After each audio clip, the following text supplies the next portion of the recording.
Bismillah, alhamdulillah, wa salatu wa salam ala Rasulullah wa ala alihi wa sahbihi ajma'in, ashhadu an la ilaha illallah wa atubu la sharika lah wa ashhadu Muhammadan abduhu wa rasuluhu ma ba'd. Assalamu alaikum. My name is Yusuf. Can you say Yusuf? Let me say Yusuf.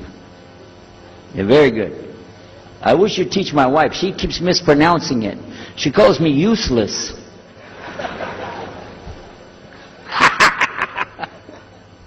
Alhamdulillah.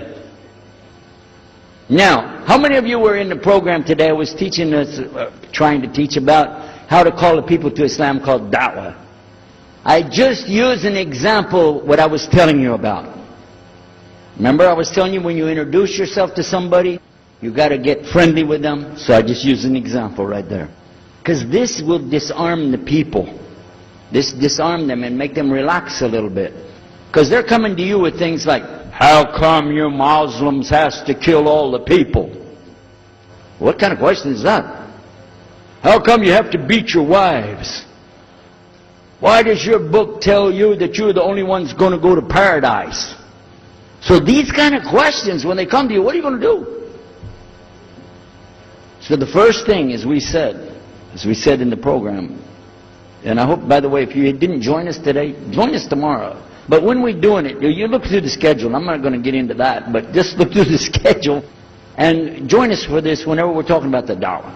Because part of giving da'wah is you. And if the people aren't buying it, they're not going to listen to what you got to say. So you got to soften them up a little bit. Got me? Okay, where are we? The subject tonight is the subject of priests and preachers entering Islam. And often people ask me, we heard about you used to be a priest or something and you came into Islam, so, tell us about it. We want to know, how does that happen? And it's not just Muslims who want to know. Non-Muslims would like to know the story too, because they feel like, you mean you didn't understand? I mean, you were a priest, you didn't understand about Jesus? Come on, man! So, it's a topic that I talk about a lot. The first thing I have to do is clarify a couple of points. I was not a priest. In the English, we use the word priest to mean somebody who is in the Catholic Church. If you're not from the Catholics, if you're from the Protestants, then you don't use that term. We usually use the term, for instance, pastor, minister, preacher, reverend, and these are some of the titles. We came up with an awful lot of them because that's the way humans are, right? Give ourselves titles. So, I was a preacher and a minister of music. But that doesn't really matter, but just if you're talking to a Christian and you say a priest, he's going to say, oh my God, how is that? And when they find out, oh, you weren't a Catholic, well, it's a lie then, you weren't a priest. So I want to clarify that. As a matter of fact, I will tell you in my own estimation, I'm probably the least of the factions within this equation. Because there were so many other people that came into Islam the same time I did. That's why it takes a little bit of time to tell the story. But they asked me to tell it tonight, so we're going to do that. But I want you to listen carefully to realize what goes through the mind of a person that's not Muslim. Okay? And I usually start out by telling people that my father and I were both ministers, and both of us were also businessmen. In the reverse order. We were business first and preacher second. Got me? Because, well, as they say, business is business. And that's exactly how it worked. We operated mostly in Texas. We had a place in San Antonio, Houston, and also in the Dallas area. And we were very concerned about Christian conditions. So my father started something called Concerned Christian Centers. And basically, if you look at it from a material point of view, it was a place to sell stuff. But what we would do is take consignment things in. People could bring things into us, and then we would sell it and keep part of the money. And keep a lot of the money. But anyway, they would bring in what they make with their hands, arts and crafts. And a lot of old women, they like to sit around and make things, then they give it to us.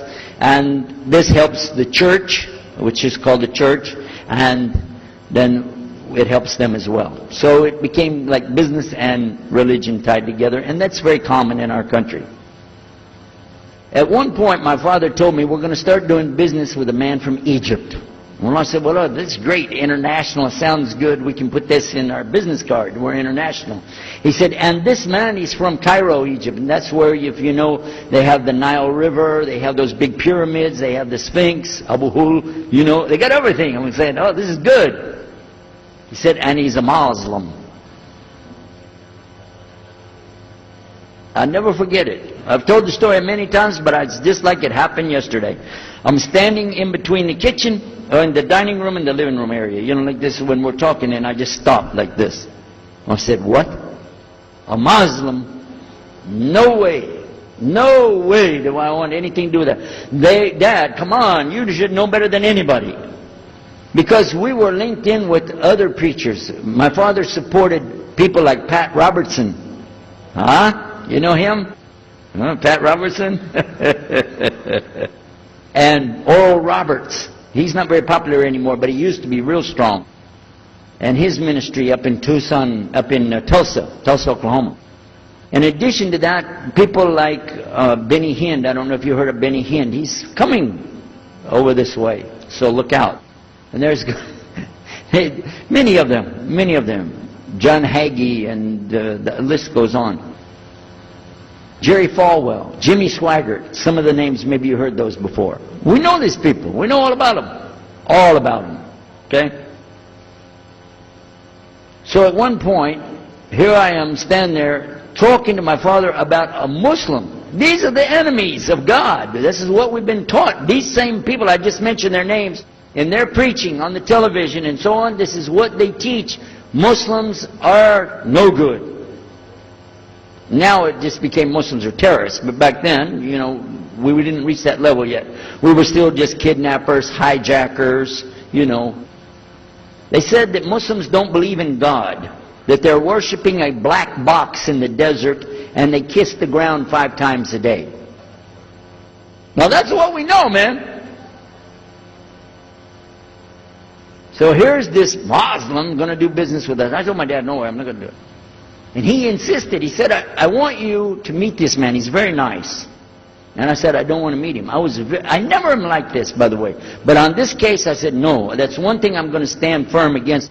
We're not going to do it. He said, I want you just to meet him. I said, all right, I'll do it for you. I'm going to do it my way. I'm going to go to church. And it's going to be on Sunday. When I come out of the church, I'm going to have my Bible under my arm. I'm going to have the salib. I used to carry a big cross. I'm going to have my cross with me. And I'm going to have my hat that says Jesus is Lord. And I'm going to have my wife, born-again Christian, with me. And we are going to get this demon, devil, infidel, Muslim, and we're going to show him Jesus. Now, this is a true story, by the way. So I got up that morning on Sunday, and I was thinking, man, you know. We went to church. Strangely enough, the preacher was preaching out of the Old Testament about salvation coming at the time of David, which really puzzled me, because according to Christianity, it's coming through Jesus. And it really, that opened the door for me, but that comes up later in the story. Why was he saying there's salvation before Jesus? That's interesting. Now, when I get there to my father's store, I'm looking around, you know. I'm looking for somebody wearing, you know, a long white robe and some kind of black, you know, thing over that with a long beard. And I guess I was looking for me, wasn't I? Anyhow, when I get in there, I don't see this guy. By the way, imama, sword, everything. Ayatollah Khomeini, maybe.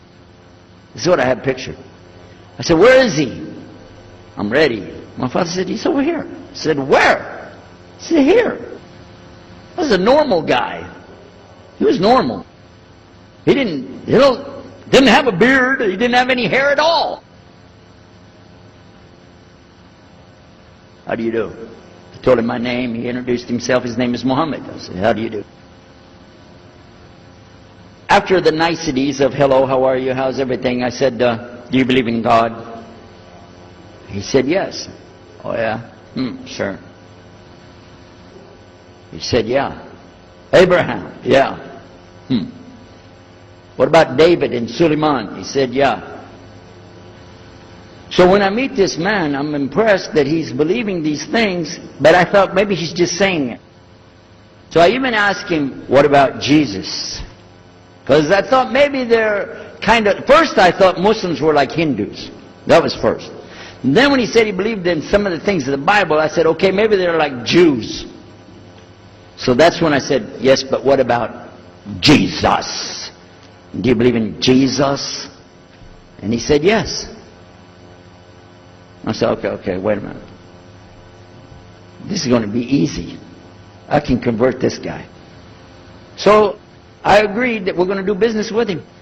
And in fact, I took him immediately out to have tea together. We sit together, drink tea, talk a little while. And I started trying to preach to him right away. I'm in the Bible. I got it right there. Flip it open. Genesis. Let's talk about Abraham. What do you know about Abraham? Abraham, he had 2 sons, you see. And blah, blah, blah, blah, blah. And I'm doing all the preaching to him. You imagine this? And he sat there. Okay. He's a graduate of Allah's heart. And like this. Get me? You know what I'm saying? Well, it happened that during Ramadan, some of his friends that he was staying with, they had to move their apartment around or something, and he was going to go stay in the masjid for itikaf in Ramadan. It's normal. We didn't understand. I thought he has nowhere to go, and I told my dad, this man has nowhere to go. And my dad said, no, he's got money. I said, no, he doesn't. Daddy, I'm telling you, he has no place to go. I heard him say he's going to go live in the mosque to a Christian. If you're going to live in the church, ooh, that's the worst.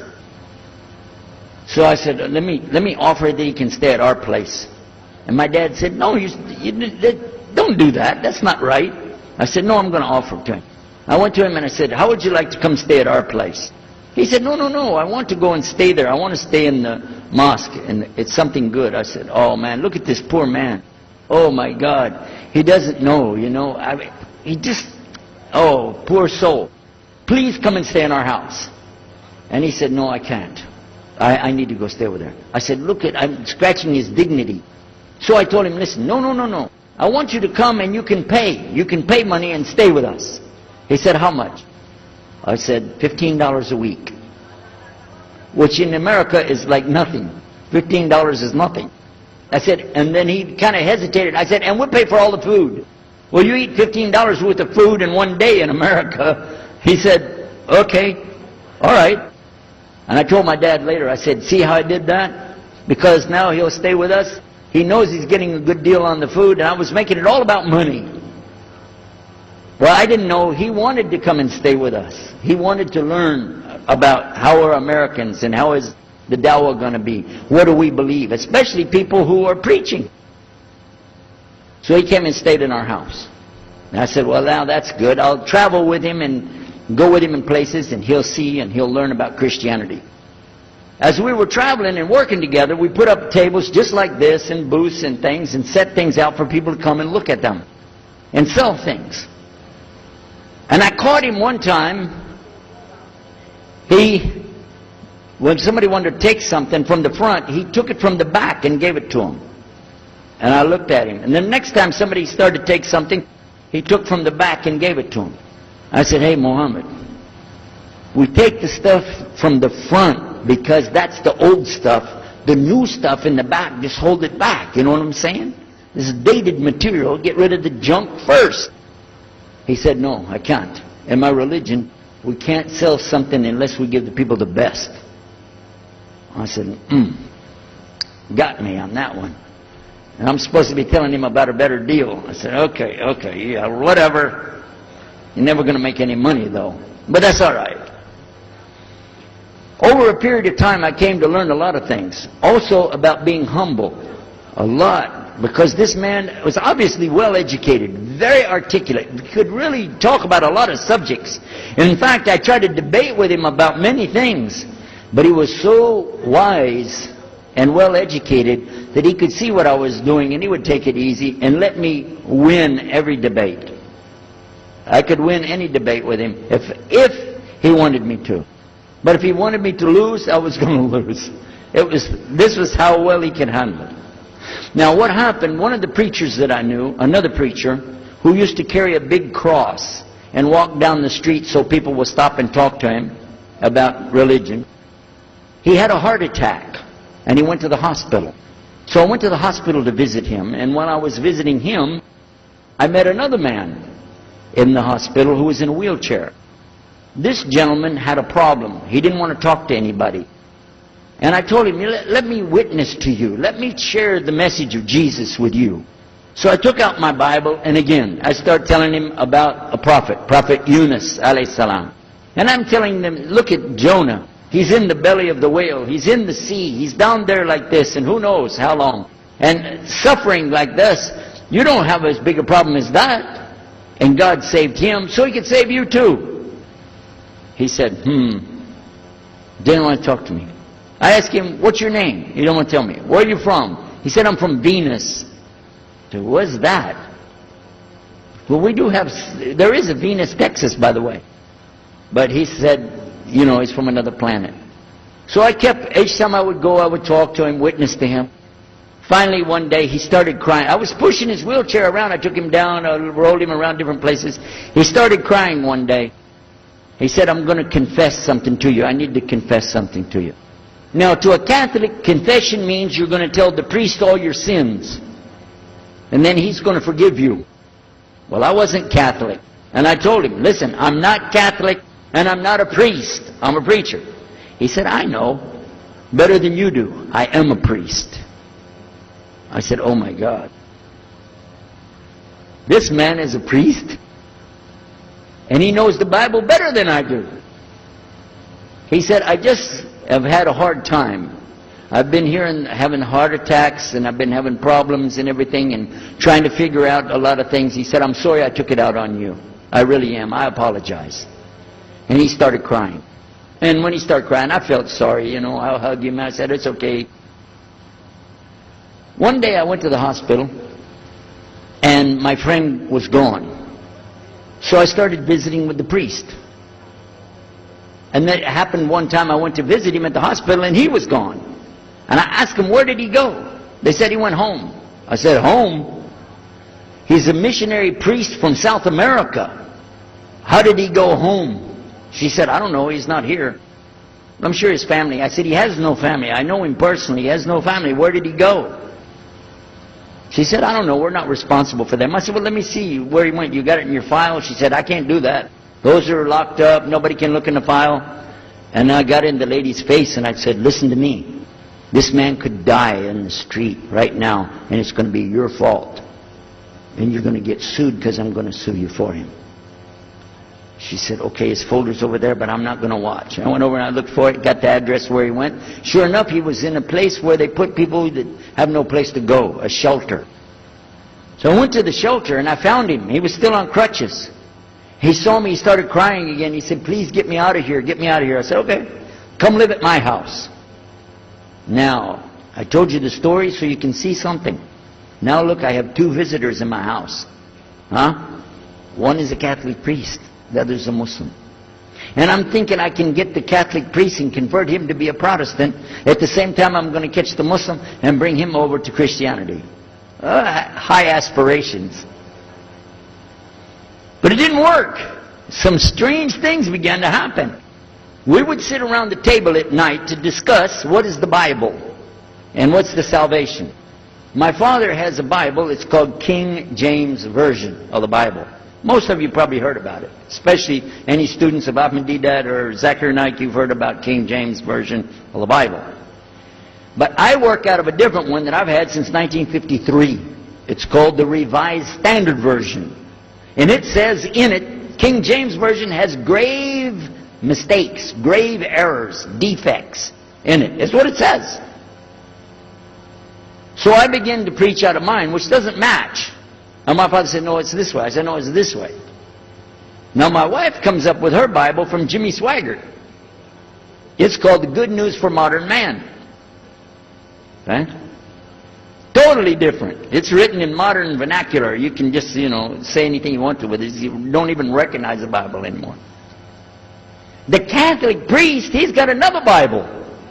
An older Bible with 73 books. We're working out of 66 books. And his is not even the same in the verses. It doesn't match up at all. And I never even knew about this subject until then. And he's saying this, and I'm saying that. My father's saying something else. My wife's saying something else. And all the time, Muhammad the Muslim is sitting over there like this. So we asked him. I guess it was me. I asked him. I said, well, how many versions of your book, your Quran, do you have? He said, the Quran has no versions. There's only one. It's original. It's in the Arabic language. ذَلِكَ الْكِتَابُ لَا رَيْبَ فِيهِ. This is the book that has no doubt. Huda lil-muttaqin. It's guidance for those who have taqwa for Allah. This shield or taqwa that you have to have between you and Allah subhanahu wa ta'ala. And only certain people are going to get the huda, hidayah, dina, from this Quran. These people that have the taqwa. So when he's telling us that the Quran is one, I'm going, huh? And it's in the original language, we still have it. You know what I was thinking? He's lying. I was sure he was lying because he could see the problem we were having, and he just sat back and made that up. But I don't know Arabic at that stage, so I don't know what to say. Maybe, I don't know. And he left it at that. He didn't try to preach. But it put a big doubt in my mind now about, we got all these books, he's got one, and la rayba fi, no doubt in it. So another time we had another discussion that came up. Now this time I went to the other preacher who had the cross. And I was asking him, I want to be able to explain the Trinity. He said, you know the Trinity. I said, yeah, I know. And I know the Council of Nicaea when we had that. But I want to know the way to explain it so a human being can just understand it.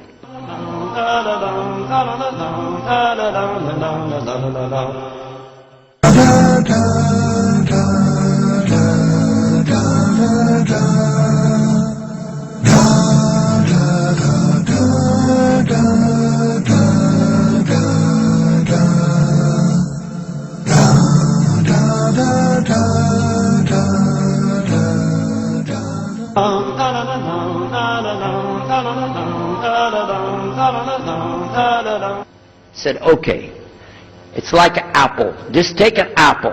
The apple has a shell around the outside, the skin. Inside is the meat. Inside of that is the seeds. Okay? 3 things, 1 apple. That's the way. I start going back. I'm going to tell this Muslim about the Trinity. But on the way, I remember his arguing with me, his way of debating with me. I said, no, he's going to tear me apart. As soon as I say seeds, he's going to say there's more than one. So it could be 7 or 8 or 9 or 10 gods all rolled into one. No. It's got to be special. It doesn't work like that. Let me go back and try again. So I went back to him. I said, what if he says there's more than one seed in there? He said, okay. I said, and besides, it could have a worm running through it. Then that would make it go up another notch. What can I do about that? He said, okay, forget the apple. I said, okay. It's like the babe, the egg.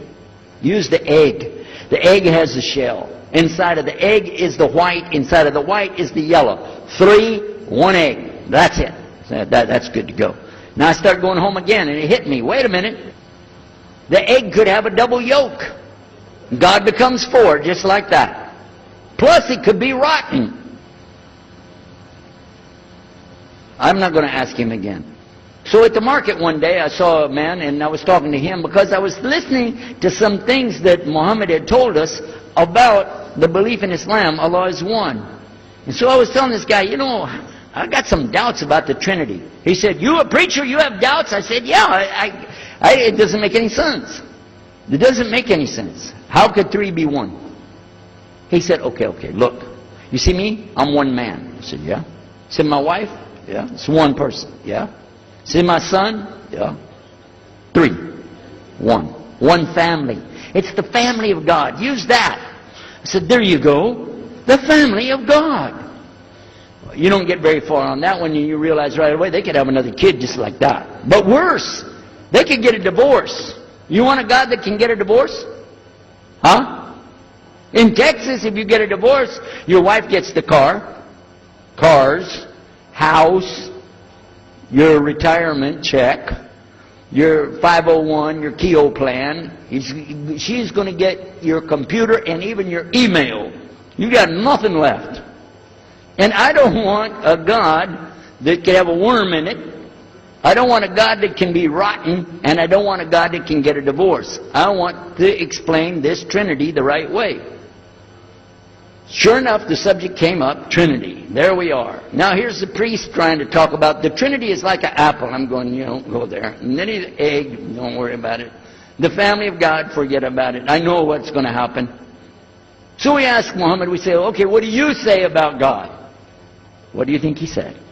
أعوذ بالله من الشيطان الرجيم بسم الله الرحمن الرحيم قل هو الله أحد الله الصمد لم يلد ولم يولد ولم يكن له كفوا أحد. And he explained it something like this. Say he is Allah, the unique, not like anything else. He's eternally sought after by his whole creation, but he doesn't need the creation. He's not the father of anything. He's not the son of anything. He's not like anything. And he is unique. Ahad. Boy, that's exactly what I already think, but I can't admit that. That sounds too easy. But plus in the Quran, Allah subhanahu wa ta'ala tells us to tell the Christians, don't say 3. Here's a little point. I'm going to go out of the story for a minute to show you something.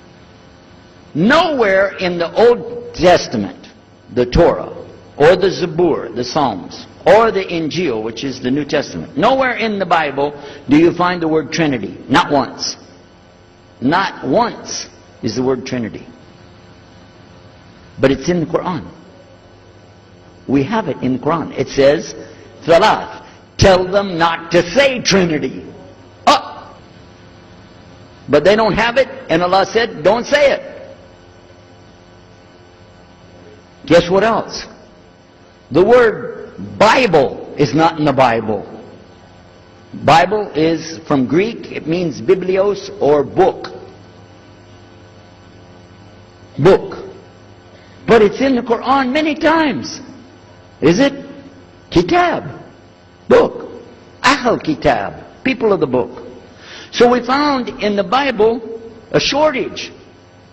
They're talking about it, but the Quran is explaining it. I found actually in the Quran, I can explain the Bible much better because it gives me the things I didn't know how to explain. So then in my mind, look what I did. I started realizing what he was saying was true, but I never admitted it. Instead, I was taking this and mixing it. And when I would go give my next talk, I would say, so and so and so, and I would use what I learned from the Quran to explain what's in the Bible. Some of the people liked it, but some of them didn't.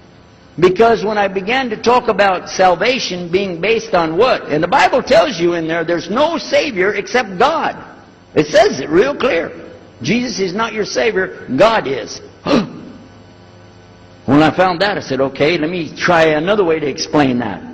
Each thing as I would learn it, I'm trying to change how I'm presenting the thing. It still doesn't dawn on me, I need to do something. But I could see for sure God is only one, and that, so I totally forget the Trinity thing. My dad never did believe it anyway, so he had no problem with it. Now we come to some new thing. The priest asks the Muslim, can I go to your church with you? The mosque. He said, sure, come on. Well, he went, and they came back. So he took the priest aside, come here. What do they do? What do they do in there? Tell us, what did he do? Do they like kill some animals, or what do they do in there? He said, no, they just stand there like this, and they pray, and they leave. I said, what? They pray and leave? I said, yeah. Okay, what kind of music do they have? He said they didn't have any music. No music? How in the world are you going to worship God without music, man? So I asked him, Muhammad, you guys don't have any music? He said, no.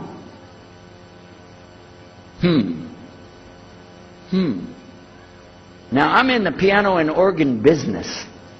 I said, how many mosques are there in the world? He said, millions and millions and millions of them. And I said, none of them have a piano. He said, no. Any of them have an organ? He said, no. Oh, man, I can get rich. Just introduce some music to these guys, put it in there, bound to be. I said, do the Arabs have any music? He said, oh, Arabs have music.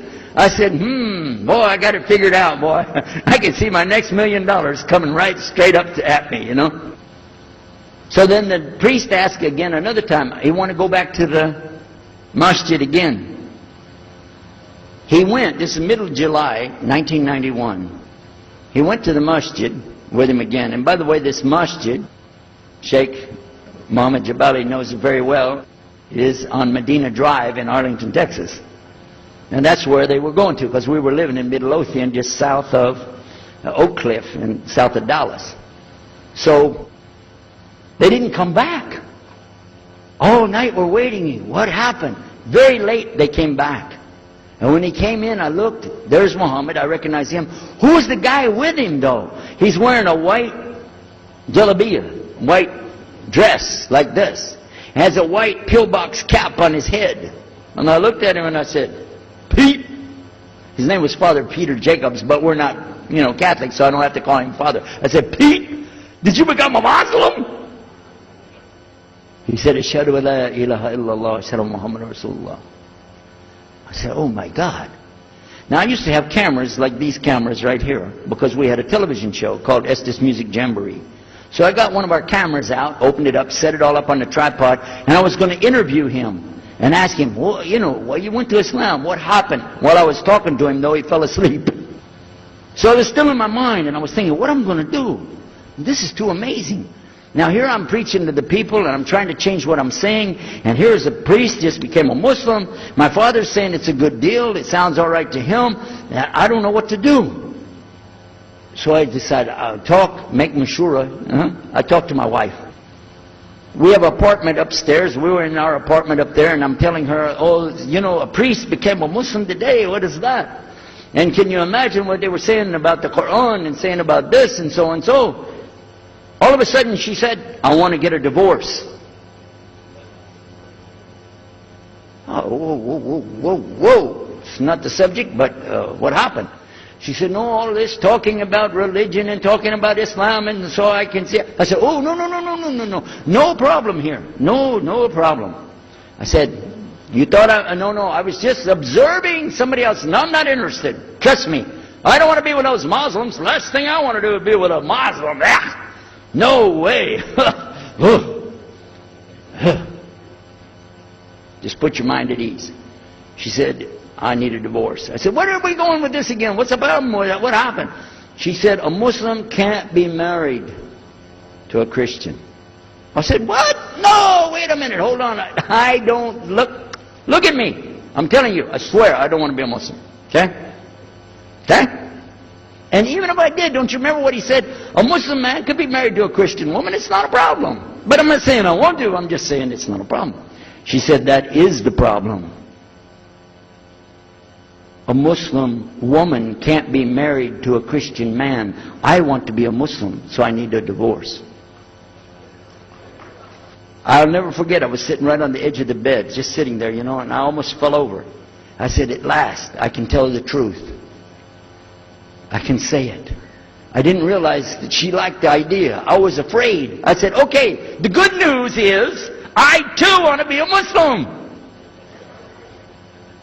You know what she said? I don't believe you. I said, no, really. I was just saying that because, but for sure, just so you know, I want to be a Muslim. I've been thinking about it. I want to be a Muslim. We're both going to be Muslim. Alhamdulillah, it's going to be great. Right? You know what she said? I don't believe you because you're either lying right now or you were lying 5 minutes ago when you said you didn't want to be a Muslim. And either way, I don't want to be married to a liar. So get out. So I started leaving. I'm walking down the stairs of the apartment. I'm down to my father's part. I said, wait a minute. Where am I going to go? This is my father's house. I just got thrown off of my own property. What happened here? So I went to get to Muhammad and I woke him up. I said, come, you and me, we got to talk. Come with me. And we went outside the house and we walked those country roads in Midlothian, Texas, until the time for the dawn, the sun to come up at dawn. And all that time I talked to him about what's it like to be a Muslim, how do you have to believe, what do you have to do. Let me hear all of it now. And no more playing a game. I'm not debating, I just want to know. Just tell me. Just tell me what's Islam. I need to know what I need to do. And he told me everything and I realized this is it. I got to make a decision. This is a big deal though. And he told me, okay, this is up to you. You have to go make a choice for yourself. I can't help you. I said, oh my God. So when he was praying Fajr, I decided, I've been watching this man praying this direction with his head on the ground. It's so beautiful to see a man humble himself, put his head on the ground to the Rabbil Alameen. I said, oh my God, let me try that. So I sneaked off somewhere where nobody could see me. Illallah. And then I found a place, a board there, you know, and I bowed down on the ground and I put my head down on the ground on that board there. And by the way, I'm pretty good at speaking, especially in prayers. I used to make so long a prayer, they wouldn't let me say the prayer at Thanksgiving because the food would be cold. Okay? So, but I put my head on the ground and only these words came, no more words, just this. Oh God, guide me. That's it. And I was thinking, well, I got to say more than that. Nothing. Oh God, if you're there, guide me. That's it. After a while, I sat up and I looked around. There wasn't any fancy rainbow. It wasn't birds flying around. There was no big signs from above. There was no music, angels, harps, nothing like this. It was just a cloudy day in Texas. But inside, I could realize I had to make some changes. To me, that's what I need to do. There's the problem. It's inside of me. Within a few minutes, it became clear what I needed to do. And I had to develop an idea of how to pull this off. I talked to my wife. I talked to my father. I made a bath. And at 10 o'clock that morning, in Midlothian, Texas, I went in front of this man named Muhammad and this new man named Yahya, who used to be the priest. And I said, Ashhadu an la ilaha illallah wa ashhadu anna Muhammad Rasulullah. Immediately after that, my wife did her shahada. Ashhadu an la ilaha illallah wa ashhadu anna Muhammad Rasulullah. A few months later, my father did his shahada. Ashhadu an la ilaha illallah wa ashhadu anna Muhammad Rasulullah. Step by step by step, we saw so many people enter into Islam. We wanted to tell the whole world what is Islam. We wanted everybody to know the real Islam. I said, how could this escape our knowledge? How could we not know about this great and wonderful thing called Islam? And it looks like all we got to do is just tell the people. I went to the imam of the masjid there and I told him, let's tell the people. Then I found out something else about us as Muslims. And that's why we've got this convention here right now. This is why we have the exhibition. So you're going to use this week to learn how you can become, inshallah, the best Muslim you can be, and how you can show the real Islam to the people that are not Muslim. This is your duty. This is your duty. This is your language. This is your people. Just as it's my duty to give the message to my people and my language. And so the same way, it's your duty to give the message to your people.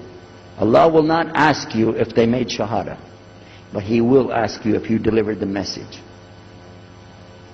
Alhamdulillah, today, I can tell you with no doubt in my mind, we have seen thousands of people give shahada. Several hundred at a time. And I don't do it through debates. But I don't need to debate any Christian. I was a Christian. I am a Muslim. If you want, I can give you both sides. Easy. Okay? I'll play both parts. I'll be the Christian and tell you this, and then I'll be the Muslim and give the answer. And there won't be any argument. And I've done that so many times. And let me share one story with you before I end. I'm going to leave now. Inshallah.